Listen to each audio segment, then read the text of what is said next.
Allahumma salli wa sallim wa barik alaihi wa ala alihi sallallahu wasallam alaihi. Jadi ini jelas sekali ya tujuan sifat 20. Yang pertama mengantarkan kita makrifat kepada Allah. Makrifat itu artinya kenal. Kalau kita kenal dengan orang, misalnya kenal Ustadz Al-Nof atau Ustadz siapa, tahu orangnya, tahu profesinya, tahu tempat tinggalnya. Di dunia kita tidak bisa melihat Allah, sementara kita wajib makrifat. Maka makrifat kepada Allah adalah melalui sifat-sifatnya, dan itu sifat 20. Lagi sifat 20 ini, mengapa kok 20? Kok bukan 25, bukan 30? 20 ini batas kemampuan akal manusia dalam makrifat kepada Allah. Lebih dari 20 akal kita gak mampu. Gak mampu. Akal manusia mampunya 20 aja. Kita ini jangankan kepada Allah, makrifat kita kepada orang sekitar kita itu terbatas. Sampean tahu saya, tahu kan? Tapi kalau saya tanya berapa anak saya, kan nggak tahu. Istri saya. Belum istri saya, tambah nggak tahu. Ini hanya canda ya. Dikira saya suka kawin. Ini hanya apa namanya? Termezo. Ini artinya pengetahuan kita tentang orang yang di sekitar kita itu terbatas, apalagi kepada Allah. Dan itu sampai sifat 20. Yang ketiga, sifat 20 ini juga merespon penyimpangan aliran-aliran lain di luar Ahlus Sunnah terkait masalah ketuhanan. Karenanya sifat 20 ini ada hubungannya dengan Mu'tazilah, dengan Syiah, HTI, Wahabi, semuanya ada. Yang keempat, sifat 20 ini jawaban terhadap soal-soal yang mendasar tentang Allah. Kita kalau berkenalan dengan orang, pasti pertanyaannya, siapa namamu? Dari mana asalmu? Tinggal di mana sekarang? Umur berapa sekarang? Kerja apa sekarang? Kan begitu. Sifat 20 ya begitu. Apakah Allah ada? Jawabnya wujud, ada. Sejak kapan? Jawabnya kidam, tanpa permulaan. Sampai kapan? Baqo, maha kekal, maha abadi. Seperti apa? Mukhalafatul hawadithi. Ada di mana? Qiyamuhu binafsihi. Ada berapa? Wahdaniyat, dan seterusnya. Itu kan menjawab. Artinya memang simpel.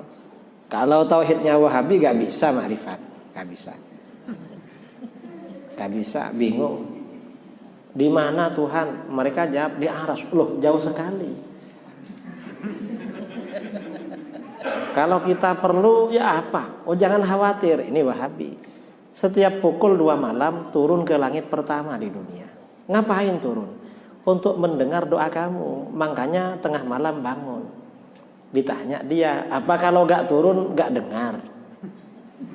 Kalau gak turun ke langit, apa Tuhan gak dengar? Bingung dia. Nanti jawab gak dengar, murtad.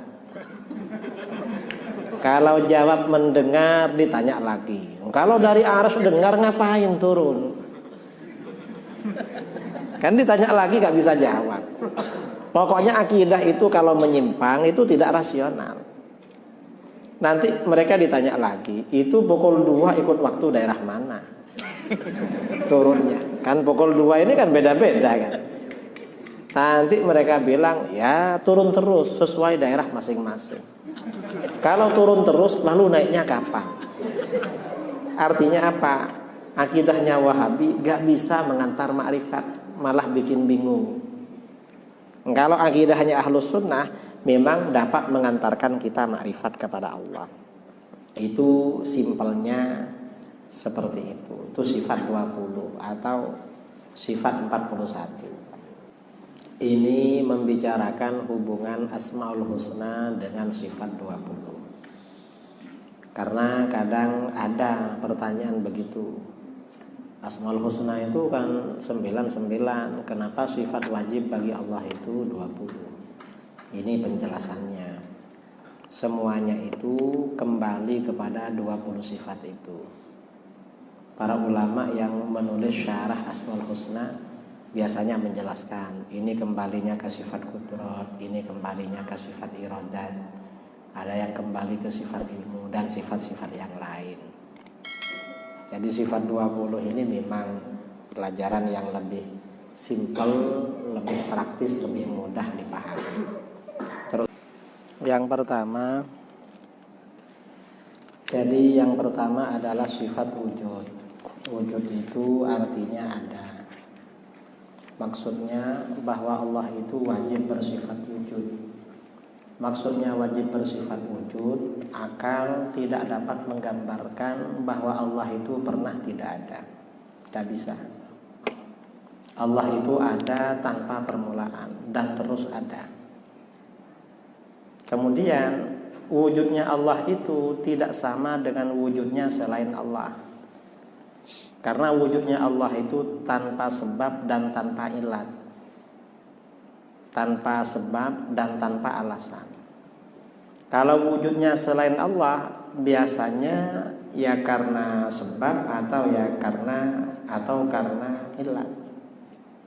Ini contoh manusia. Kamu kok ada? Ya, karena ada orang tua. Orang tua yang buat. Orang tua kamu kok ada? Karena ada orang tuanya sampai Nabi Adam. Ini namanya karena sebab orang tua. Nabi Adam ditanya, Nabi Adam kok ada? Nabi Adam ini wujudnya karena ilat, karena diciptakan oleh Allah. Kalau Allah gak bisa, Allah kok ada? Ya gak bisa ditanyakan begitu, karena Allah memang wajibul wujud. Dalil wujudnya Allah ini banyak sekali. Yang diterangkan di sini hanya 5. Kalau di kitab-kitab lain itu ya banyak sekali, 5. Yang biasanya dalil wujudnya Allah yang disampaikan oleh para ulama itu adalah adanya alam. Alam ini menjadi dalil adanya Allah. Kok bisa? Iya, karena alam ini perkara baru. Apa buktinya alam ini baru? Alam ini berubah. Setiap sesuatu yang berubah berarti baru. Siapa yang berubah? Kita berubah, sekitar kita juga berubah. Semuanya berubah. Mulai dari manusia, pohon, bangunan, mobil berubah. Sesuatu yang berubah berarti baru. Setiap sesuatu yang baru pasti asalnya tidak ada lalu ada. Setiap sesuatu yang asalnya tidak ada lalu ada, pasti ada yang menciptakan. Dan itu adalah Allah. Apa tidak mungkin alam ini jadi sendiri? Gak mungkin. Alam ini gak mampu menciptakan dirinya sendiri. Gak mungkin. Jadi sendiri juga gak mungkin. Alam gak mampu menciptakan dirinya sendiri. Apa tidak mungkin yang menciptakan alam ini alam lain? Gak mungkin. Wong menciptakan dirinya sendiri gak mampu, apalagi menciptakan barang lain. Gak mampu juga. Manusia ini jangankan menciptakan dirinya, mempertahankan eksistensi dirinya agar tidak berubah itu gak mampu. Kata Sayyidina Ali, manusia ini mencapai puncak ketinggian usia 22 tahun. Kalau usia belum 22 berarti masih akan tambah tinggi. Entah tambah berapa senti. Kalau sudah 22 itu puncak. Kalau puncak kecerdasan usia 27. Kalau belum 27 kecerdasan masih bertambah. Kalau sudah lebih 27 itu hanya ditempa oleh pengalaman. Kalau kesempurnaan fisik, manusia ini kesempurnaan fisiknya 33. Karenanya penduduk surga besok semuanya 33. Sampian yang sekarang 40, besok 33 lagi, asalkan masuk surga. Laki perempuan 33 semua. Nah, kalau sudah 33, ini biasanya mulai berkurang, pandangan berkurang.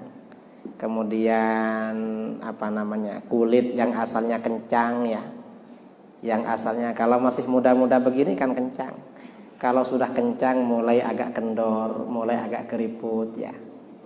Kemudian apalagi gigi yang asalnya kuat makan apa saja, kalau sudah 30 ke atas tuh hati-hati, karena makan daging kadang giginya ikut. Apalagi gigi pasangan ketelan kadang, minum kopi tahu-tahu giginya habis, padahal minum kopi kemana, ikut kopinya ke dalam. Nah ini dipertahankan gak bisa. Manusia mempertahankan dirinya agar gak berubah gak bisa. Hatta walaupun pakai operasi plastik, pakai apa, pasti ada bagian-bagian yang berubah. Ada bagian-bagian yang berubah. Yang tidak berubah itu kalau kena mukjizat. Kalau kena mukjizat Rasulullah SAW tidak berubah. Nah ini artinya apa? Bahwa manusia itu ada yang menciptakan. Alam ini ada yang menciptakan. Dan yang menciptakan ini pastinya bukan perkara baru. Dan itu adalah wajibul wujud. Dan itu adalah Allah. Ini diantara dalil ya, pakai wujudnya alam. Ada dalil tadi itu dalil inayah. Inayah itu artinya pertolongan. Fenomena kehidupan di dunia ini semuanya tidak lepas dari pertolongan. Mengapa? Setiap ada kebutuhan pasti ada sesuatu yang memenuhi kebutuhan tersebut. Kita ini haus, Allah menciptakan air. Ingin dingin, Allah menciptakan es, masuk kulkas. Ingin panas, ada api. Pokoknya lengkap lah. Ini siapa? Kita ini kalau bawa uang ya, lalu pergi ke mall. Kita bayangkan di rumah mau diisi apa saja. Yang penting uangnya cukup kan begitu. Kalau di sini belum puas, pergi ke Singapura atau kemana. Ini siapa yang menyiapkan semua kebutuhan itu? Kan tidak mungkin jadi sendiri. Dan itu adalah Allah. Itu namanya fenomena inayah. Setiap ada sakit ada obatnya. Setiap ada ini ada. Itu dari mana? Apa itu jadi kebetulan? Gak jadi kebetulan. Itu direncanakan. Yang merencanakan adalah Allah. Itu namanya dalil inayah. Ada lagi dalil kesempurnaan alam. Alam ini benar-benar tercipta dengan sempurna. Sesuatu yang tercipta dengan sempurna, pasti yang menciptakan juga maha sempurna. Dan itu adalah Allah. Alam ini tidak jadi sendiri. Ini diantara dalil-dalil wujudnya Allah. Dan ini kalau pas ngajar di TPQ atau anak-anak diniyah, itu perlu ditanamkan dalil-dalil wujudnya Allah. Mengapa zaman sekarang ini perlu? Karena anak-anak kita kalau dalil wujudnya Allah tidak kuat, nanti setelah dewasa kuliah, lalu di perguruan tinggi ketemu dengan dosen yang liberal, liberalisme, pluralisme, tidak percaya wujudnya Allah, diajak meragu-ragukan wujudnya Allah. Nauzubillah min dzalik. Itu bahaya. Ini pentingnya mengetahui dalil wujudnya Allah. Itu dalil sifat wujud ya, dalil akli, dalil secara rasional. Kalau dalil nakli di Al-Quran itu semuanya menjadi dalil wujudnya Allah. Terus. Jadi sifat yang kedua adalah qidam. Qidam berarti wujudnya Allah tanpa permulaan. Sebenarnya sifat wujud itu menunjukkan pada qidam. Karena kalau Allah itu wajibul wujud, wujudnya tanpa permulaan. Allah itu wujudnya bersifat wajib, pastinya Allah wujudnya tanpa permulaan. Tetapi mengapa qidam masih dijelaskan? Ini persoalan tauhid, khawatir orang tidak paham. Kalau tidak paham, keliru, bisa kufur, Islamnya tidak sah. Itu qidam, wujudnya tanpa permulaan. Dalilnya mana? Kalau dalil Al-Quran, huwal awwal wal akhir, wal zahir wal batin. Itu kalau Al-Quran. Kalau dalil akli, seandainya Allah itu tidak qidam, berarti Allah itu baru. Kalau Allah itu baru, berarti ada yang menciptakan.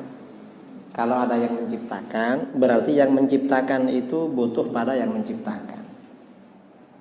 Yang menciptakan butuh pada yang menciptakan. Yang menciptakan butuh pada yang menciptakan.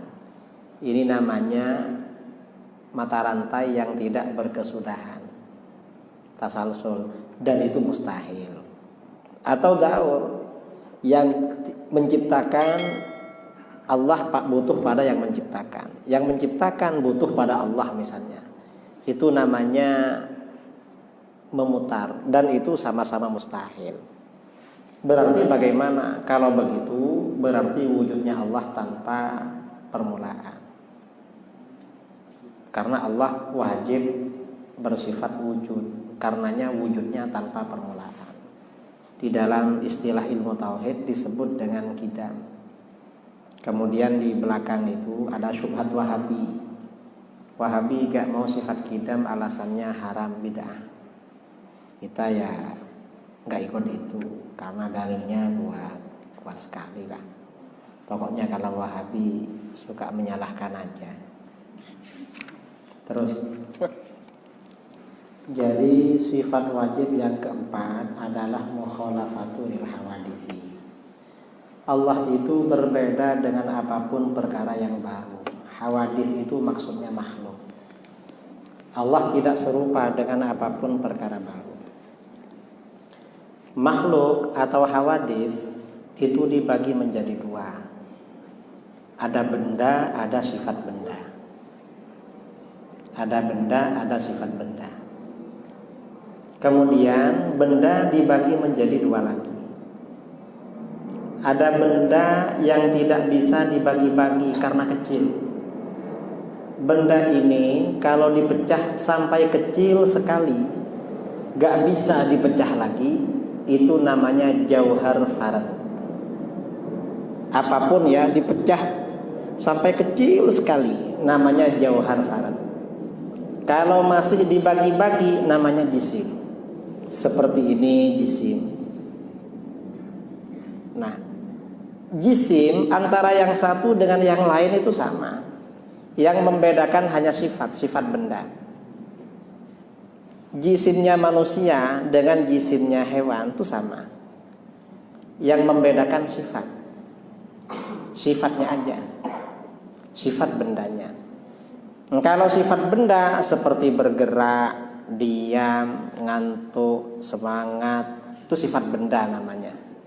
Ya, dingin, panas itu sifat benda. Nah, benda dari segi kebendaan antara yang satu dengan yang lain sama. Manusia yang satu dengan yang lain itu sama, gak ada bedanya. Satunya itu agak putih, satunya agak hitam. Ya pewarnanya aja yang lebih. Satunya pewarna hitamnya lebih banyak, satunya pewarna putihnya lebih banyak. Itu aja. Kalau barangnya kan sama. Kamu sembelih kambing, satunya kambing putih, satunya loreng-loreng. Setelah itu pecah-pecah. Kira-kira bisa dibedakan enggak dagingnya? Gak bisa. Manusia juga begitu. Artinya apa? Antara benda yang satu dengan benda yang lain itu sama saja. Allah tidak serupa dengan apapun perkara yang baru. Berarti Allah bukan benda, bukan sifat benda. Karena kalau Allah itu benda, berarti sama dengan benda-benda yang lain. Kalau sifat benda, sama dengan sifat-sifat benda yang lain. Allah tidak serupa dengan apapun perkara yang baru. Orang-orang Wahabi gak paham masalah ini. Kata dia, Tuhan itu punya tangan, punya kaki. Loh, berarti menyerupakan Tuhan dengan makhluk? Enggak menyerupakan. Mengapa? Kakinya kambing dengan kakinya orang itu beda. Mereka bilangnya begitu.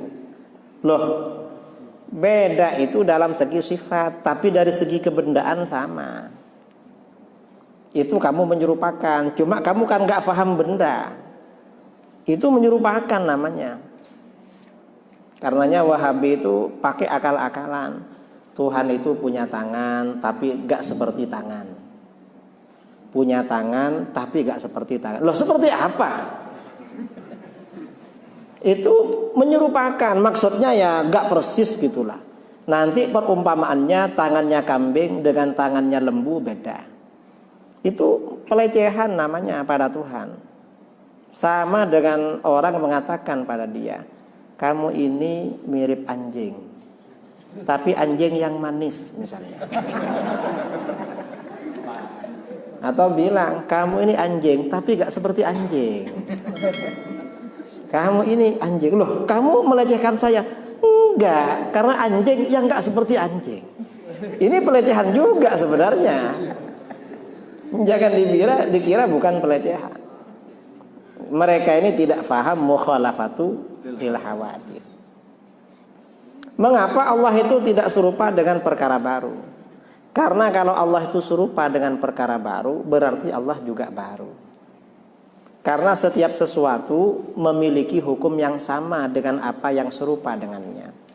Sedangkan Allah wajib bersifat qidam, wujudnya tanpa permulaan. Berarti Allah tidak serupa dengan perkara baru. Karena Allah wajib bersifat qidam. Di dalam Al-Quran Allah berfirman, laisa kamitslihi syai'. Tidak ada sesuatu yang serupa dengan Allah. Enggak ada yang serupa. Karenanya kata para ulama, kullu ma khatara bi balik fallahu bi khilafi dzalik.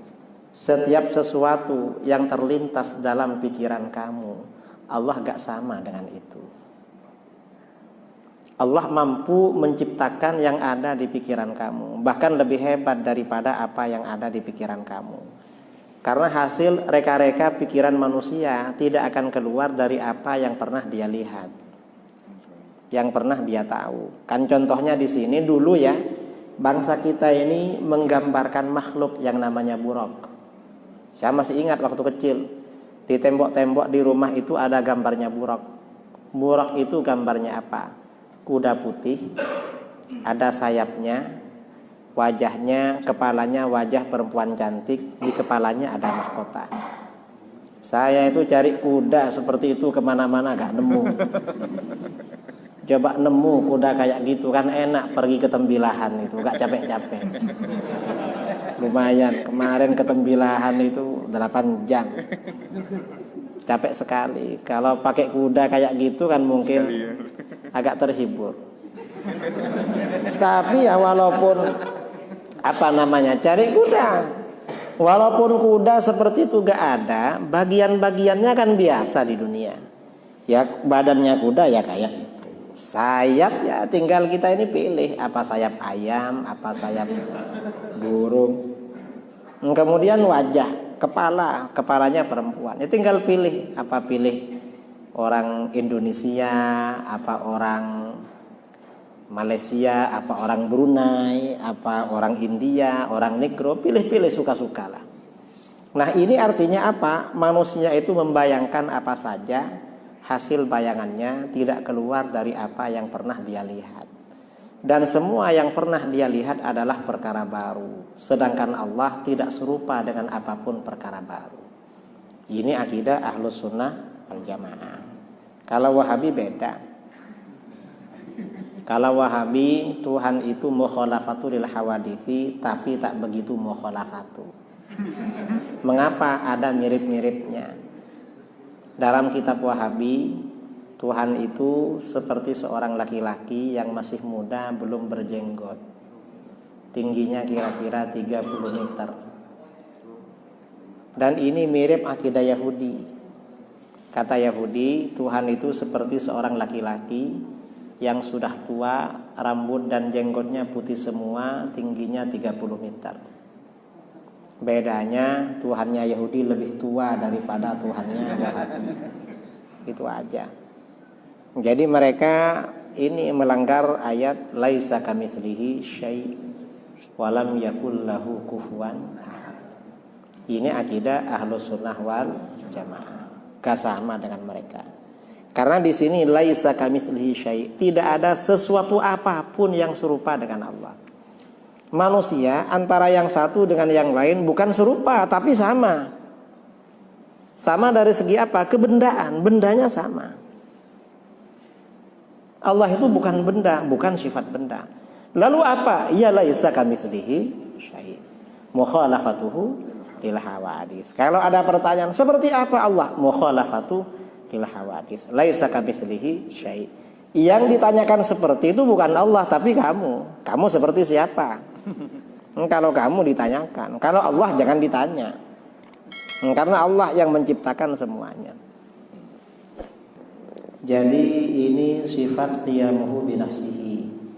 Allah berdiri pada zatnya sendiri. Artinya Allah tidak butuh pada tempat dan tidak butuh pada yang menciptakan. Mengapa? Yang namanya butuh itu bukan sifatnya khaliq tetapi sifatnya makhluk. Kalau kita butuh pada tempat, yang dimaksud tidak butuh pada tempat itu seperti sifat benda yang membutuhkan benda. Itu tidak butuh. Allah itu bukan benda, bukan sifat benda. Karenanya tidak butuh pada tempat. Biasanya nanti di belakang ya, ini sampai di sini karena sebentar lagi kita selesai. Mungkin bulan depan saya kalau pas ke sini nanti diteruskan. Nanti ketemu lagi ya kalau saya ke sini. Yang enak malam hari aja, jangan pagi-pagi begini. Waktunya singkat. Karena singkat.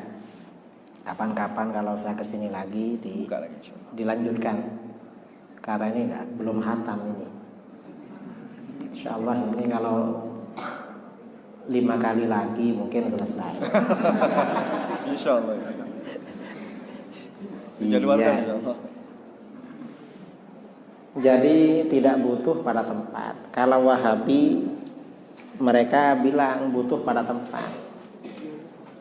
Dan itu perkataan mereka. Saya pernah dialog dengan Wahabi di Surabaya tahun 2009. Kata mereka gak benar qiyamuhu lil hawadith qiyamuhu binafsi gak benar. Kenapa? Karena Allah ada. Setiap sesuatu yang ada pasti bertempat. Nah, ini yang dipikirkan mereka itu kan benda kan, bukan Allah, tapi benda, perkara baru. Perkara baru disamakan dengan Allah. Setiap perkara yang ada pasti bertempat. Kalau tidak ada, kalau tidak bertempat berarti tidak ada. Saya bilang pada dia, kamu bisa kafir bilang begitu. Loh kenapa Ustaz? Saya tanya, Allah tempatnya di mana? Kata dia, jelas di Arsy. Kamu bisa kafir. Kok bisa? Saya tanya, Arsy ini makhluk apa bukan? Kalau kamu bilang Arsy bukan makhluk, kamu kafir. Karena meyakini ada selain Allah bukan makhluk Allah. Kalau kamu bilang Arsy ini makhluk, kamu bisa kafir juga. Cuma kafirnya tidak langsung. Kamu pilih langsung apa tidak langsung? Arsy itu makhluk apa bukan? Lama-lama kata dia, ya jelaslah Arsy itu makhluk. Mau bagaimana lagi? Sekarang saya tanya, kalau Arsy itu makhluk, sebelum Allah menciptakan Arsy, Allah tinggal di mana? Apa kamu bilang karena tempat belum ada, Tuhan tidak ada? Kafir kamu. Atau kamu bilang tempat belum ada, Tuhan tidak bertempat. Berarti akidah kamu gak benar. Gimana kamu cara jawab? Kata yang di Surabaya itu, alumni Saudi, kata dia apa? Ustaz, apa? Ustaz gak boleh tanya begitu. Kenapa gak boleh? Karena itu pertanyaan haram. Loh kok bisa haram?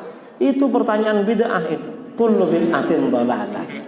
Artinya apa? Mereka ini kalau ditanya gak bisa jawab. Yang bertanya yang dibid'ahkan. Pertanyaannya dibid'ahkan. Iya, pertanyaannya ini pertanyaan bid'ah. Padahal dia gak bisa jawab. Susah kan? Kok bertanya dibid'ahkan? Bertanya itu ingin tahu, bukan malah dibid'ahkan. Ini mereka. Padahal pertanyaan ini sudah ditanyakan oleh sahabat. Aina kana rabbuna qabla ay yakhluqal khalqa. Tuhan itu ada di mana sebelum menciptakan makhluk? Rasulullah menjawab kana fi ama. Allah tidak bertempat. Wahabi yang tahun 2015 beda lagi. Saya ada di Perak di Malaysia. Ya engkel-engkelan begitu. Arsy itu makhluk apa bukan? Kata dia, jelaslah Kiai makhluk. Gimana lagi? Saya tanya sama dia, kalau Arsy ini makhluk, sebelum Allah menciptakan Arsy, Allah tinggal di mana? Kata dia apa? Ya suka-suka Allah lah, mau di mana katanya. Artinya apa? Dalam pikiran dia, Allah itu dianggapnya perkara kecil, benda kecil. Ada di ruangan besar, makanya pilih-pilih. Mau di serambi, mau di kamar, mau di mana. Itu kan sifatnya makhluk kan.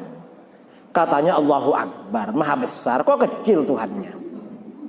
Jadi mereka artinya apa? Orang Wahabi itu tidak mengagungkan Allah. Allah saja tidak diagungkan, apalagi Rasulullah. Karenanya mereka juga tidak mengagungkan Rasulullah. Karenanya ketika ada gaduh ya, ada orang menyamakan Nabi dengan orang biasa, Wahabi gak ada yang bersuara. Gak ada Wahabi bersuara. Yang bersuara kan orang-orang Ahlus Sunnah. Rasulullah kok disama-samakan. Mengapa? Wahabi sudah lebih dulu begitu. Itu mereka dianggapnya manusia biasa begitu. Rasulullah tidak diagungkan, apalagi para ulama. Mereka tidak hormat kepada para ulama. Kalau Ahlus Sunnah ini Allah diagungkan, para nabi diagungkan, para ulama diagungkan. Jangankan para ulama, umat Islam dimuliakan. Mengapa? Umat Islam ini umat paling utama, paling bagus. Ini pentingnya Ahlus Sunnah wal Jamaah, semuanya dihargai itu. Saya kira itu ya, karena ini waktu sudah habis. Waktu saya kembalikan kepada pembaca. Pertanyaannya kapan-kapan aja. Dari saya, assalamualaikum warahmatullahi wabarakatuh. Waalaikumsalam. اللهم صل وسلم وبارك عليه وعلى آله صلى الله وسلم عليه